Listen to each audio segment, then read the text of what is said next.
Hello and welcome. You are now looking at Aweber.com, and Aweber.com actually allows you to build and manage an email marketing list. Now, if you don't have an Aweber account, you'll come to this page at Aweber.com, and then what you'll need to do in order to get started is to put your name and email address into the box in order to start a 30-day free trial. Now, if you currently do not have an email marketing list, you will start at Aweber at $19 a month after the 30 days is over. However, if you're going to be moving your list into Aweber, then you are going to be priced according to the tier that you're going to be on, any place from $19 a month up to $149 a month, and then once your list size is beyond 25,000, then Aweber will determine that on an as needed basis.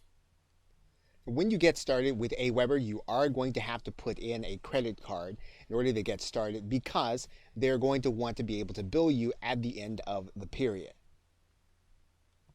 And of course, you'll need to decide whether or not you're going to be billed monthly, quarterly, or annually. There are some price breaks if you do so quarterly and annually. Finally, they're going to have you agree to their service agreement. You are going to want to read that for your own information. So now once you've read through the service agreement, you can then sign up for Aweber. Aweber will give you a login and password, and then what you'll need to do is to put that login password in order to log in. Once you are logged in, you will then be ready to start creating lists for your online business. Okay, so with that, thanks, and I will see you in another video. Hello and welcome. Now in this video, we're going to start the process by creating a list. And what you'll do is you will go inside of your Aweber dashboard. You will go to click the link that says Manage Lists. And what you'll see here is you'll see a green button that says Create a List, and you will go and click that button. Now in most cases, Aweber will pre-fill information in here, but you can actually change this information. So if you are going to be operating under a specific brand, you can go ahead and write that brand in here. So let's go ahead and do that now, as well as the company website. Now Aweber requires that you put a return address in your emails. They will pre-populate that information based on what's in your billing. Now, if you want to use a different address, you'll need to click this button and then you'll need to change the information. Once you do that, you will then write that address in and then you will save the information. Well, Aweber is going to ask you what sender name and email address that you want to use. And in general, what you're going to do is you're going to write in a sender name. And when you write in a sender email, you want to avoid using emails like Hotmail or Gmail or Yahoo. You want to use a server address email or an email address that you created with your domain name. Now, another thing that you'll want to do that will enhance your deliverability is you want to make sure that this sender email is not something like admin or support. You don't want to use generic names. If possible, you want to use a proper name. There is going to be another step based on the email address that you're going to put here, specifically if you're going to be using an email that you have control of through your domain name. But now, once you have all of the information in, the address you're going to be using, as well as the name and sender name, you can go ahead and click Next Step. Aweber will require you to give your list a name, but typically your customer will not see the name of this list or this explanation unless they choose to unsubscribe. So we're going to go ahead and we're going to describe the list and then give it a name, and we're going to keep it brief. As you can see here, you can only use 400 characters. So we're going to go ahead and do that right now. Okay, so once you've done that, you are going to then click Next Step. Now, Aweber has certain pre-approved subject lines, and you can use any of these subject lines that you feel is going to be most appropriate. Now, they will allow you to request approval for a custom subject line.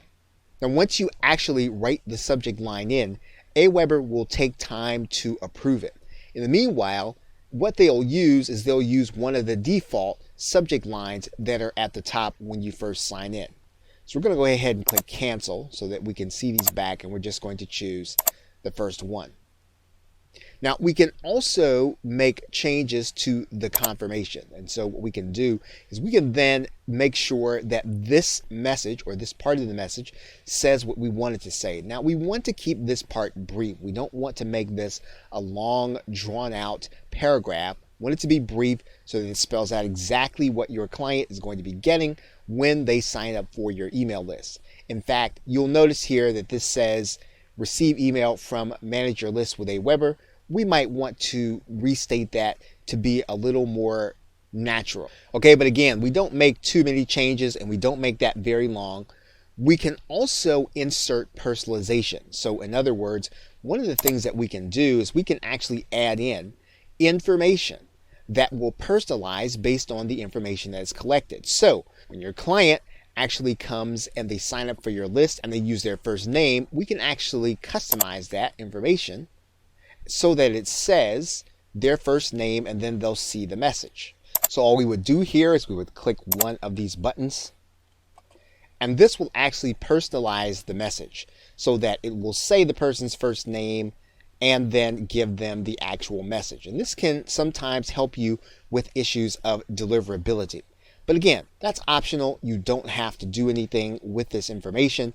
In fact, you can decide to delete out the information. Click the edit button. You'll notice that that personalization is no longer in this space. We can actually edit the signature, and we can put in here a salutation or title. And then once we've done, then all we'll need to do is then we'll need to click this approve message button, and then we will then be creating our list. Now, the only thing that really needs to be confirmed will be this subject line if you choose to change it. So we are actually approving the message and then creating the list. And once you've created the list, you'll notice here at the top that Aweber will be working on that particular list, and all of the menu fields that we'll be working with will apply to the things that are going to be associated with this one list. If we want to change the list that all of these menus are going to be associated with, all you have to do is use this drop down arrow, and then you can choose the list that you actually want. Okay, so we have now created the first list, and we will now move on to some of the menu items. Okay, so with that, thanks, and I will see you in another video.